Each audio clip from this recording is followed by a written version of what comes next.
And as we continue on our freedom from the fear of public speaking all month long, the month of July is dedicated to freedom from the fear of public speaking. And we're going to get deep in that today with a wonderful guest once again. Don't forget, we started off at the beginning of the month with a whole week long focus on this great insight, best practices. How do you overcome some of these most common fears? And of course, as we go along today, feel free to drop in the chat, ask questions, get involved with the conversation here today. But we are going to get into a discussion of that fear of audience engagement. We all want audience engagement. We all want the fans, the participants to lean in, to be really captivated by what we're talking about. We want them to give a standing ovation. We want them to ask questions when appropriate. We want to see that they are with us on the whole way that we talk and share the content we have. Gina Carr is with us today. She is the CEO and founder of the Stark Raving Entrepreneurs. I love the title of that, by the way. So without any further ado, Gina Carr, come on in. Oh boy, delighted to be here today, Rich. This is just such a great series you're doing. I'm very excited and honored to be part of it. Well, thank you. And we've all got our stories. We've all got our history of public speaking, the good, bad, and ugly. But do you have any stories about the anticipation of the engagement, of wanting it, maybe not getting it? Maybe you got too much. You got anything good to kick us off? Yes, well, it's kind of amazing that I ever got on a stage again, because my very first experience of speaking in public in front of a bunch of other people was, let's just say, not a good one. And I'm kind of surprised that I ever got back on a stage again or got back up in front of people, because here's what happened. When I was in 8th grade in Atlanta, Georgia, I was the president of the band. And one of the biggest duties of being the president of the band was to present the band director with the gift from the band at the end of the year at the big banquet, where all the parents and teachers and even the principal, everyone was there. It felt like it was over 1,000 people. It was probably 100 or 200 or so. It was a lot of people. And so it was my first opportunity to step up to the lectern and make this presentation. And so I had practiced and practiced and practiced. And all I was going to say was, on behalf of the band, please accept this small token of our great appreciation. Well, instead, I said, on behalf of the band, please accept this great token of our small appreciation. No. Yes, that is what I said. And I didn't even realize it till I got back to my spot and someone said, "Do you know that's what you said? Is that what you meant to say?" So everyone was giggling when I said that, but I didn't know why. So it was kind of petrifying. But you know what I learned? I learned, well, I'm still here. They're still my friends. I'm still accepted. They didn't demote me as being president of the band. I was still able to be the president of the band. And I guess that having lived through that, I figured, well, if that's the worst thing that can happen, well, I'll just keep getting in front of audiences and try it again. So really what you're trying to tell me is any engagement is good engagement, right? Yes, that's true. I think it is. And for your audience today, I do have 5 of my best tips that I regularly use to help with audience engagement. And so whenever you're ready, we'll get right into them. Yeah, so let's dive into it, because there's this question of, how do I get it? How do I create it? Does it magically happen? Do I have a plan for it? So what's your first tip on this? Well, my first tip on this is to start strong. Now, you'll notice that just now I started with a story. And story is one of the absolute best ways to get people engaged, especially when there's some emotion. Like in mine, I really messed up and I was fearful. So when you can get emotion involved with a story that's relevant, or something about you, especially something that's going to get your audience to laugh a little bit, get your audience engaged. Smiling is really important for getting off to a strong start. In my in-person events, I used to do a rap, and I informally called it the baby boomer white woman rap. But I used a rap, and I tied it into my real estate and my mortgage businesses. And it was a lot of fun. And I had people stand up, they clapped along. So their job, their engagement was to get the beat going so that I could do my rap, and they loved it. I had so many requests for that. I haven't done it in a long time, but it was a lot of fun. Maybe I should pull it back out of the closet. What do you think? I think that'd be really cool. I want to see it, Giz. I can't rap worth a lick. So if you can do it, you've already got my audience engagement, by the way. So Oh, fantastic. Great. Well, my second tip is to ask questions. Now, questions are great for in-person audiences as well as virtually. And this is one of my absolute favorite things to do.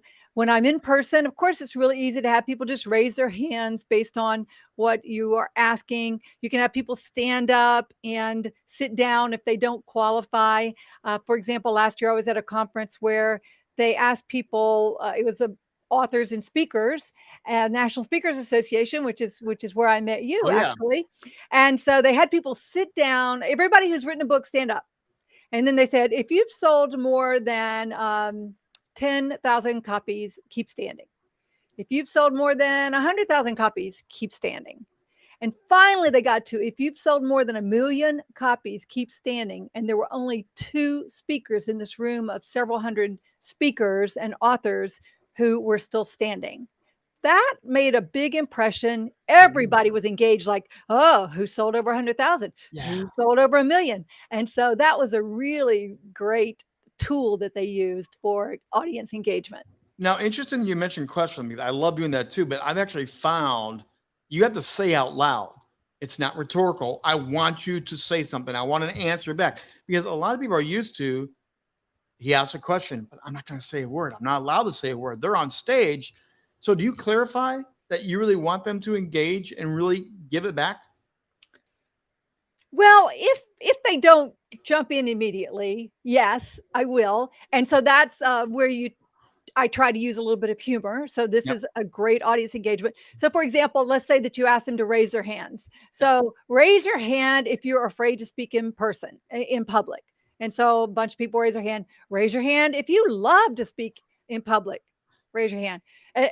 Ask them to raise their hands. And then you say, now raise your hand if you'll never raise your hand about anything that I ask, right? That's a way to add a little humor to it and to get people engaged. Ask them something they're not expecting and make fun of the fact that they're not participating, right? That's perfect. Perfect. So we got 2 down. What's next on the list? 2 down. Well, let me dig in just a little bit more on the questions in Yeah. virtual events, because Yeah. I kind of talked about what to do in person, which is a little different than virtually. And I have had tremendous success with asking people all along the process, all along the virtual event, start to finish, to answer questions. And Mhm. typically I keep them fairly short, of as simple as, well, where are you coming in from today? Of course, everybody does that. But I love to ask, why are you here? Why are you here today? Who invited you? Why did you come? And so I tell people, I say, there's no grammar police on this. You don't have to speak in full, write in full sentences. Just give me a few words. Why are you here? What do you hope to accomplish? And so that really gets people engaged. And then at certain points during sessions, during virtual sessions, I will ask them to think about a question, type up their answer, and I tell them, you're going to post this in the chat in just a few minutes. So Wow. here's your time, and I will give a moment, 1 minute to 3 minutes for silent time for them to write their answer, pop it in the chat, and then I don't necessarily comment on everybody's input, depending on the size of the group, but Mhm. I'll pick out a few people that I know that it's something that everybody's thinking, or it's a point that I want to tie in, and I will comment on what they've said. Sometimes I will ask them to unmute and come on and Right. participate further, but usually I just, for the sake of time, I want to comment on what they're saying, and that really gets people engaged when you ask them to put some time into thinking. And I'm finding that people don't just want to come and learn these days, they want more implementation time. And Yes. so when I ask them to participate in this interactive exercise, I find that I get more engagement. And but for that matter, Hey, you guys that are watching us virtually right now, pop into the chat today. Why are you here? Why did you come? We'd love to know that. And one of the other tips is when you do get the engagement, try as best you can to call them my first name, full name, raise the engagement by acknowledging them, even if it's in chat, if it's on camera, definitely. But by acknowledging them personally, they feel like I've been seen, I've been heard, and brought in a little bit deeper. That's a powerful raising the engagement level. Ooh, that is a great, great point. And to that point, when you have time and the proper tools to put them into breakout rooms to discuss their answers to questions that you've raised or lessons that you've taught, insights that you've shared, that's another great way to get people engaged. They want to hear themselves talk. Imagine that, right? They don't want to be on stage yet, but they want to hear themselves talk. Yeah. So what's number 3 on our top 5 list? On our top Okay, 5 well, so list? number 3, I demonstrated earlier. Did you catch this? Props. So when I talked about my white woman rap, I put on my hat sideways like I think rappers do or did back then. I don't really know. I'm Now it's the straight bill. They have the just a straight bill now. Oh, okay. All right. Well, we'll do that then. But using props, if it's Christmas time, ask folks to bring their Santa hats, right? Santa can be a lot of fun.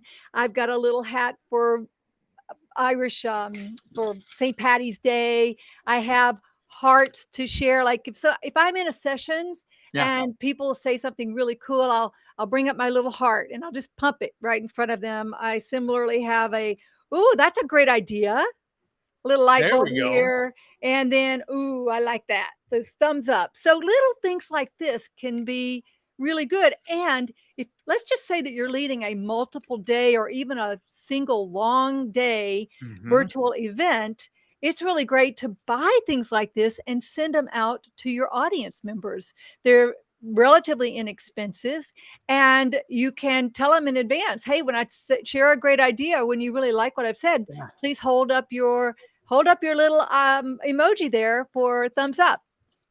So I've got one to tack on top of that is when I've done like a week-long event or a corporate training, I will send them a gift box in advance. But I send it only to the top leader, whoever's going to run the in-person group. This works great if you're in an office, you're all kind of gathered together in the conference room. During that, I'll ask one of these questions. Whoever answers right, I'll say, okay, now, Ted, if you're running the room, Ted, reach in the box and give them the Ducky Award. And there's a duck inside there. And you give it to the person that gave the answer in their office cubicle together. So everyone looking at Ted got the duck.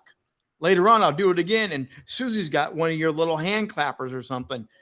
And everyone remembers what they won because they're going to put it on their office desk. It's going to be in their cubicle forever. And they can always flash back to the teaching we were doing. But no one knows what's in the magic box until you start pulling stuff out. And it raises engagement, just like you're talking about.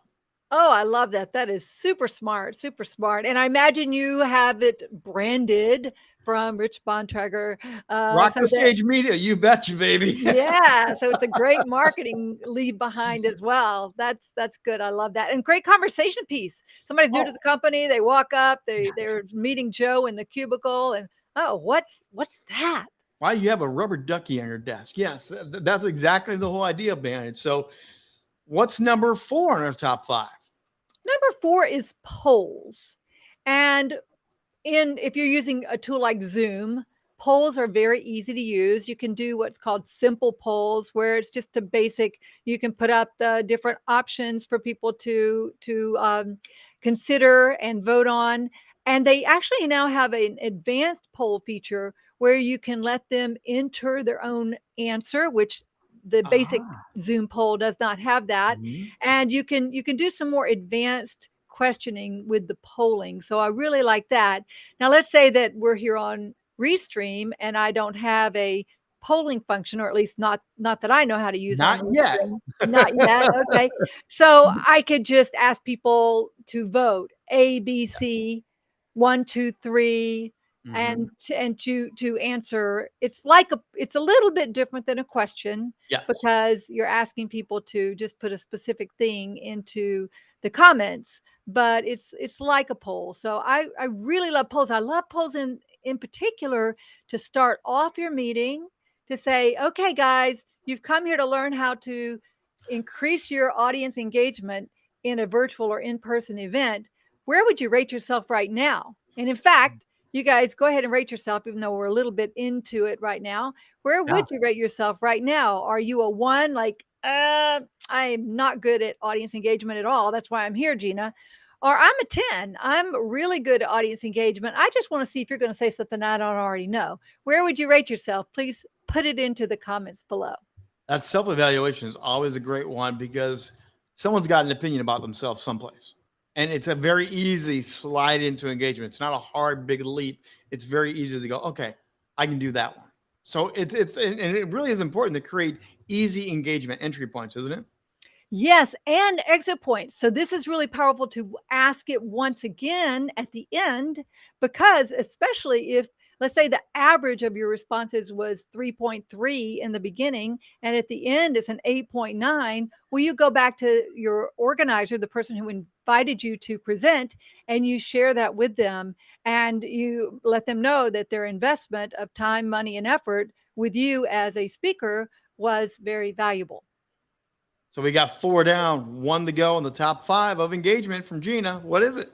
Okay, so number 5 would be to close strong. And this is where you need to make sure that you're getting people engaged. And I use a series of questions and calls to action here. So, for example, a call to action might be, hey, if you want my great guide for AI tools, which is something I'm very passionate about right now, you can go to aitoolsforbiz.com. It's totally free.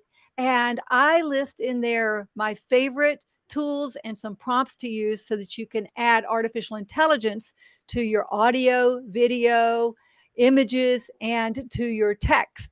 And so this is something that's my most popular lead magnet right now, my most popular call to action. And so that's one thing to do. I also love to ask people, what was your big takeaway from today? Put it into the chat. And again, I'll pause. I let people comment, and I'll pull out a couple. Oh, Sarah, I see that you really liked using props, and you're going to work on using props next time. I think a lot of these things people think about doing, they just get afraid or embarrassed, or they're wondering, oh, would that really work or not? So you have permission. Try something new. So another close strong would be, what are you going to put into action in the next 24 hours? There you go. What's a baby step you're going to take? What is something? So it might be ordering these for your next virtual event. It might be getting into the closet and finding that hat that you forgot about, that you had. 4th of July just came. You could do a flag, raise your flags, even if you're not from the US. What country are you from? Wave your flag. So Isaiah did put number 7 down for how he's doing. So that's really cool. Thank you for playing along, Isaiah. Have you for dropping on in here. Speaking about good landings, we have Gina Carr has a great website full of wonderful things. What are going to people find when they go here to check out more about you? Yeah, that's a great place to go, ginacarr.com. And thank you so much for adding that as a QR code. That's another engagement technique that I did not mention, is it makes it so easy for people, and you give them a few seconds. You don't just pop it up and take it back down. You pop it up and leave it like you're doing, and ask people to open their phones and go ahead and go to it. And you tell them, just set it aside. It'll be there when we're done.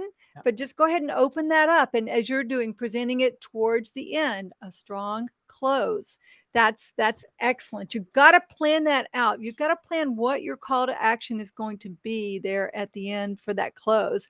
And so I see Isaiah is marking himself as a 7. So a 7 out of 10, being 7, pretty good at audience engagement. So Gina, what would you say overall when it comes to audience engagement? People have fears, phobias. They compare themselves to other people. What would you say from that whole comparison thing? Just go for it. Just keep trying, or what would you recommend to help people just get over their fears? Get over your fears by planning in advance. And even if you don't use a script, at least have your notes that I'm going to talk about this point, and then I'm going to have audience engagement. I'm going to talk about this point, and then I'm going to have audience engagement. Some people say to have audience engagement every 3 to 5 minutes. Depending on how long your session is going, that may be okay. And to ask something as simple as rate yourself on a 1 to 10, or put a Y in the comments if you're afraid to speak in public, and an N if you're not afraid to speak in public. Put a Y or an N.